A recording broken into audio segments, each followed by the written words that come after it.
1 week after killing Paul Castellano, the boss of bosses, there would be no negotiations, no talks, no sit-downs like normal. We would just kill you. We wanted to send fear throughout the mafia. Unbeknownst to us, the hit itself sent fear throughout the entire mafia. The way it was done, in front of tens of thousands of people.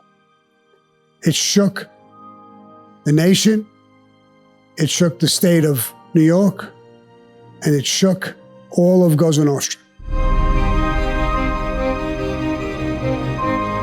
For the first time ever, Sammy the Bull Gravano tells his story.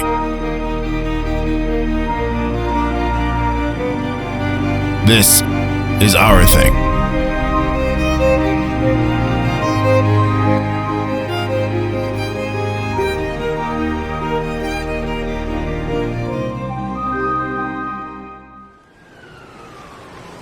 New York, 1985.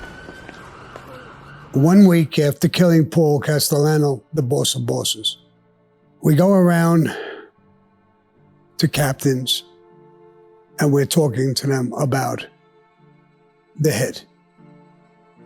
We're sitting down with the consigliere, Joe Gallo. We're setting up an appointment in Caesars East in Manhattan, a restaurant that I owned. I was a piece of that restaurant.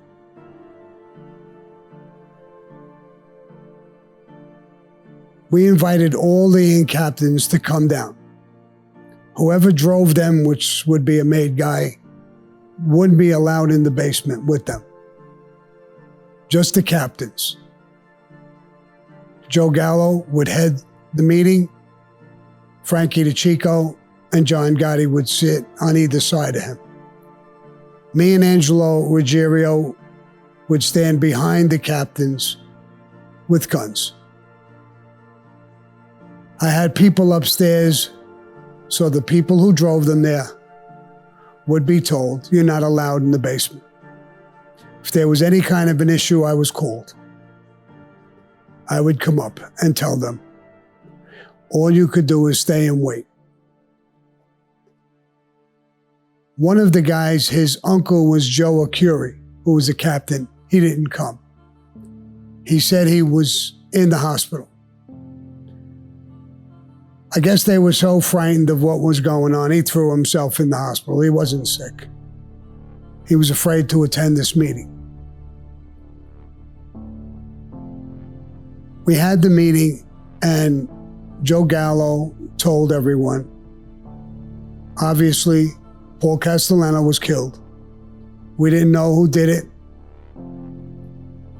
Don't be armed. Don't do anything. Whatever you hear, report back to us. Don't have a lot of conversations about this. Just tell the people you don't know what happened. And there's an acting administration.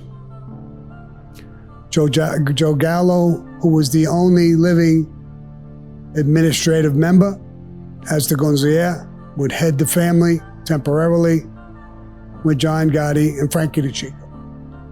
This was done early on.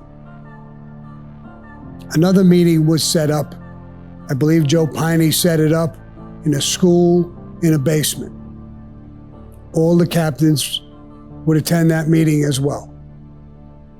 Me and Angelo would be there. We were always there, armed. When we started these conversations 8 months ago to kill the boss, we had agreed, once it was done, we needed fear to be on our side. We knew we started a war. We would kill anybody who tried to come at us, interfere with this, get involved in our business. There would be no negotiations, no talks, no sit-downs like normal. We would just kill you. We wanted to send fear throughout the mafia. Unbeknownst to us, the hit itself sent fear throughout the entire mafia. The way it was done, in front of tens of thousands of people, it shook the nation, it shook the state of New York, and it shook all of Cosa Nostra.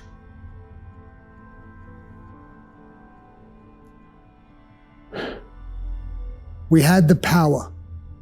We had to deal with it. At this meeting in the school, we would vote in a new boss. We told them a new boss was necessary. There was now an empty commission seat where Paul sat. There was 5 people sitting on the commission. We needed that seat to have a commission voice. Frankie DeCicco, I believe, was the first guy to vote, and he voted to have John Gotti become the representative of our family, the boss. It went around the whole table. Everybody voted for John to become the boss. It was no secret, really, what we did and what we wanted. Nobody dared voice an opinion to have somebody else to be the boss. So as of that night, John Gotti was the boss of the family. I don't have a tremendous relationship with John. I have a good relationship with him. My real relationship with John Gotti is through Frankie DeCicco. I explained it before. Frankie was my man. Frankie was my brother. Frankie is the guy who made me concede to the point that John would be the boss. And I was going along with the plan. The meetings in the basement were so tense, it was crazy. You could see actually some of the captains who were sitting there, they were so nervous, you could see them sweating, biting their lip. It was extremely tense. Half of these people didn't know what was going on. They didn't know who was next. What our plan was. A lot of tension. You could cut the tension with a knife. It was that thick.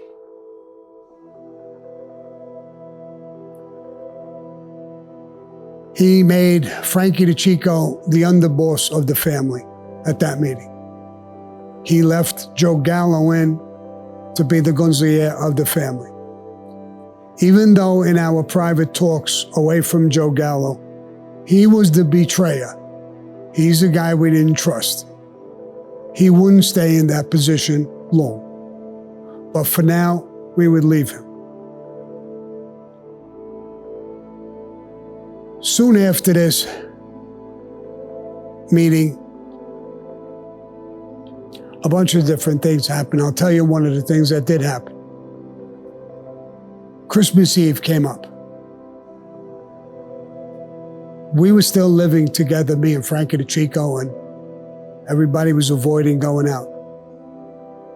We called in Joe Watts. He had a connection with a jewelry store. We wanted to buy jewelry for our wives. We knew our wives and our children must have been terrified by now. News media was off the wall. I had left and went on the lam with Frankie, lived together in Joe Watts' basement, as you well know. In October, months before the hit.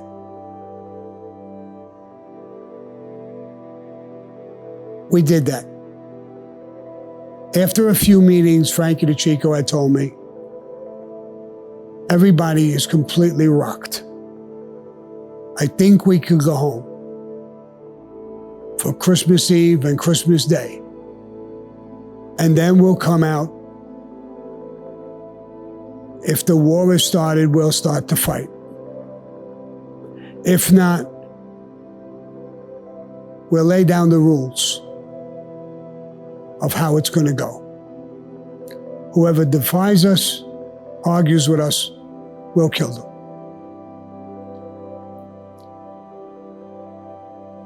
We went home. I went home that night. My wife was completely shaken. My entire crew picked me up. I had my brother-in-law and other people who were in my crew at my house already armed to protect me and my family.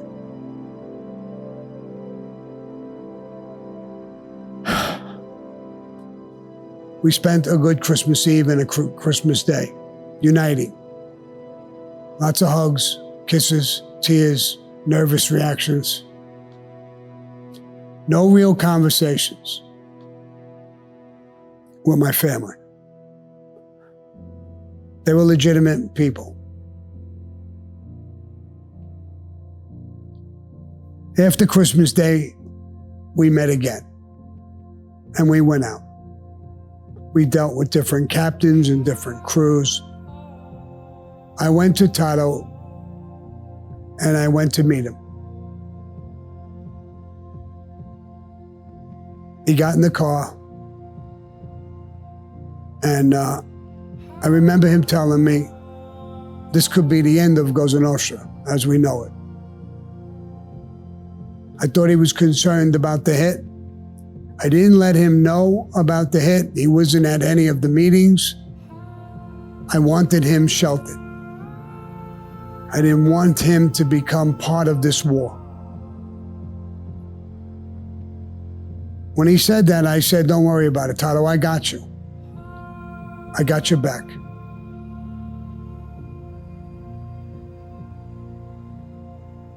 He looked at me. It didn't take long for a wise old fox to put two and two together. You got me? Then you know something about this. I asked him, do you think I'm part of it? He said, I know you are. Or you couldn't take my back. I admitted being part of it. He told me, I understand now John Gotti's the boss, Frank DeCicco's the underboss. I want you to make an appointment with them for me. Why? It's time for me to step down. To me, this part of Cosa Nostra is over. Sammy, there'll be a lot of betrayals. There'll be a lot of people killed. You're like a son to me. Watch your back. Don't trust anybody. You're sharp. Keep your ears open, keep your eyes open. Dig in. Your life is on the line. I said, I'll be fine. I made an appointment with them. They asked me why he wanted an appointment. I said, I think he wants to step down. It wasn't necessary for him to step down because I was going to be a skipper. It wasn't necessary. Nobody would fuck with him. I would kill you in 2 seconds if you fucked with him. And everyone knew that. But he went to the meeting with John Gotti and Frank DeCicco, and he asked to step down. And they asked him. He says, it's my time to step down. For you young guys to run the family. And go into a new era of Cosa Nostra. But it's time for me to step down. He was well liked, well respected. He was asked, would you want to be directly with the administration, which is a powerful position for a captain? He said, no. I want to step down, and in my position, I want Sammy to replace me, and I'll be under him.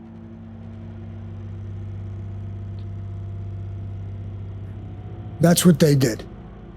I became a captain immediately in Tato's position. I took over Tato's crew.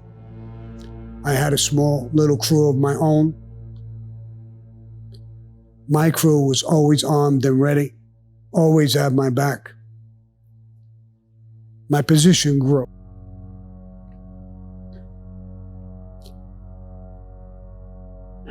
As time went by, a lot of meetings happened. We never, ever fessed up to the fact that we were involved in this murder, or we took part in it, or we knew about it. We were very careful about things that we said and did. The media was completely obsessed with this hit. The FBI was obsessed with it. The state organized crime was obsessed with it.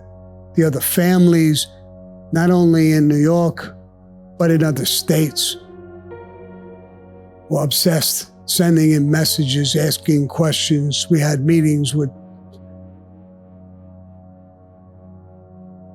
the Philadelphia family. A lot of things were going on.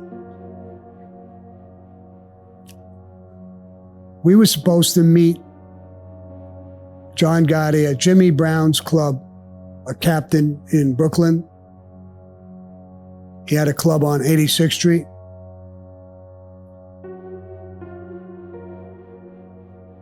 Frankie drove there from his home. So did I. I parked my car around the corner from the club. Frankie parked right across the street from the club. We met, we went in together. There were ceremonial things. People being introduced to Frank DeCicco as the new underboss. Things like that. People being introduced to me as a Gabardine captain. I remember Anthony Spiro, who became the consigliere of the Bonanno family, came there. We were introduced to him as the consigliere.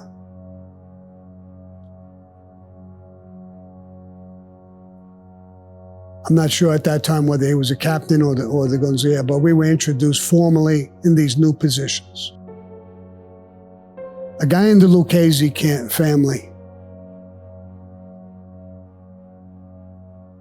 came in, a maid guy, and he asked Frankie DeCicco for a lawyer's card after some small talk.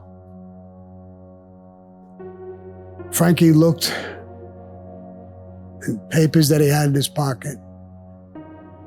He says, I don't have it on me. I must have it in my car in the glove compartment.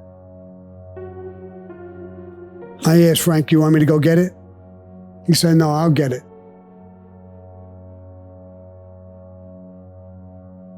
The two of them walked across the street. I stood by the club. An explosion that broke windows in the neighborhood was enormous. An enormous explosion. Sounded like a huge bomb. I was in the military. I haven't heard bombs that loud. When I came running out, Frankie's car was completely bent out of shape. Flames shooting up in the sky. Smoke covering half the block. I ran over. Frankie was laying on the sidewalk. The other guy was laying on the side, blood pumping out of his foot. When Frankie went out, he opened up the passenger door side. He sat sideways in the car, looking through the glove compartment, looking for the wallet while he talked with the maid guy, Frankie Hartz. When the explosion happened, he was blown out of the car. Frankie Hartz was blown 10, 15 foot back. He was laying on the floor with blood pumping out of his foot. Part of his foot was blown off while he was standing next to the car. I ran over and pulled him away from the car the flames were, and the heat was enormous. Out of nowhere, a police van pulled up. People were yelling at the van, pull up. They opened up the tailgate. I went to pick him up. I dragged him a little bit.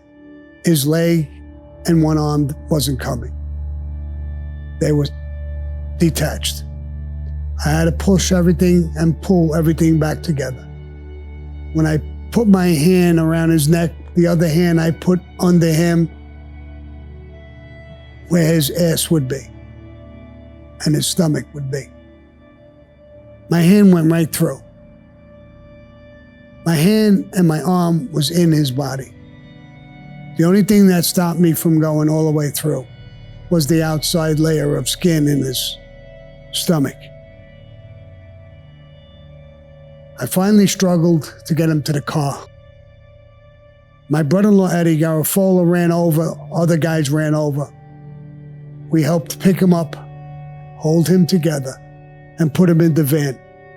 I yelled to some of the guys, "Go grab him and put him in the back seat of the van." Frankie Hearts. They did. People were screaming, "Rush to the hospital, rush to the hospital." The van took off. I told my brother-in-law, get in touch with John. Call him up. Tell him what happened. When I went over and gave Eddie those instructions, Jimmy Brown and Danny Marino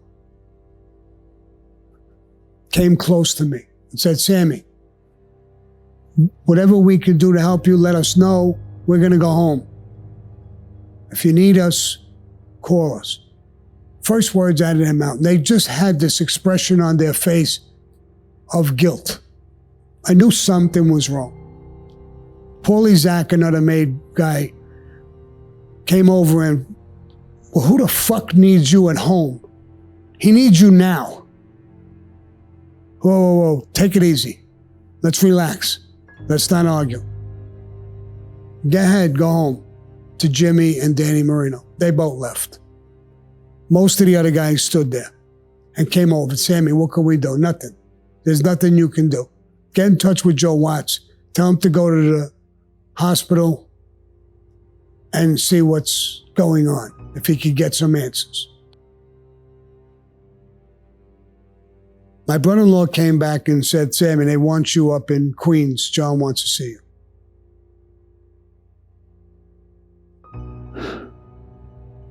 I told my brother-in-law, get everything ready. Get my guys ready. I walked away from that as people walked away. I walked around the block, got to my car, I opened the door and I got in. I got to be honest, putting the key in the ignition and starting the car, I was super nervous. The war was on. We were targets. I started the car and I went to Queens to see John Gotti. I met with him. He already got information from Joe Watts that Frank DeCicco was dead. I was devastated. Frankie was like a brother to me, a big brother. Me and John took a walk. I said, "I got my crew ready." He said, "So do I." "It's me and you, brother," he told me. "The war is on." Thank you for listening to Our Thing with Sammy the Bull Gravano. It helps when you rate, subscribe, and review the podcast you enjoy. Thank you for your support.